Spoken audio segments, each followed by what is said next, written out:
Welcome to first news for you channel. This is Satyam Prasad.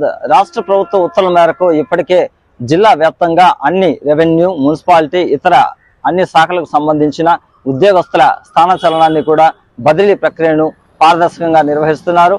ఇందులో భాగంగా చిత్తూరు నగరపాలక సంస్థ ఆధ్వర్యంలో కమిషనర్ నరసింహ ప్రసాద్ పర్యవేక్షణలో జిల్లా వ్యాప్తంగా ఉన్న 7 మున్సిపాలిటీలు, 2 కార్పొరేషన్లకు సంబంధించిన సచివాలయ సిబ్బందికి సంబంధించిన బదిలీ ప్రక్రియను పారదర్శకంగా నిర్వహిస్తున్నారు. దీనిని ఈ నెల 27వ తేదీన చిత్తూరు నాగయ్య కళాక్షేత్రంలో ప్రారంభించారు. గత 3 రోజులుగా సచివాలయ సిబ్బందికి సంబంధించి వార్డ్ అమ్యూనిటీలు, అడ్మిన్లు, ప్లానింగ్ కోఆర్డినేటర్లు, అదేవిధంగా ఎడ్యుకేషన్, డేటా ప్రాసెసింగ్ సెక్రటరీలు, ఇతర అన్ని విభాగాలకు సంబంధించిన సభ్యులకు, అధికారులకు బదిలీలు ప్రక్రియ పారదర్శకంగా నిర్వహిస్తున్నారు. పలమనేరు, పుత్తూరు, కాళహస్తి, కుప్పము, ఇతర మున్సిపాలిటీలతో పాటు తిరుపతి, చిత్తూరు కార్పొరేషన్లలో పనిచేస్తున్న సచివాలయ సిబ్బందికి ఈ బదిలీ ప్రక్రియను ఎంతో పారదర్శకంగా మొత్తం 1200 మందికి సంబంధించిన బదిలీ ప్రక్రియను నిర్వహిస్తున్నారు.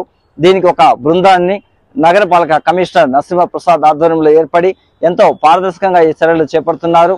ఈ బదిలీలు పొందిన వారు ఈ జూలై 1వ తేదీ నుంచి పెన్షన్ల పంపిణీ కార్యక్రమం నిర్వహిస్తారు. కాబట్టి ఈ పెన్షన్ పంపిణీ కార్యక్రమం అనంతరం వీరందరూ కూడా స్థానచలనం పొందిన కొత్త ఆఫీసులోకి, విధుల్లోకి హాజరయ్యే అవకాశం అయితే ఉంది.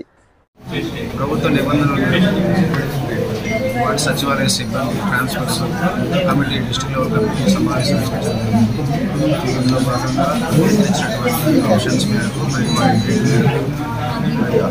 ప్రిఫరెన్షియల్ కేటగిరీ ఎవరైతే ఉన్నారో చర్యలు చేసుకొని ప్రతిపాదనలు చేసి రీజనల్ డైరెక్టర్ కార్యాలయానికి సమర్పించడం జరుగుతూ ఉంది. పారదర్శకంగా ఇచ్చిన ఆప్షన్స్ మేరకు నిబంధనలు చేపట్టామని తెలియజేస్తాం.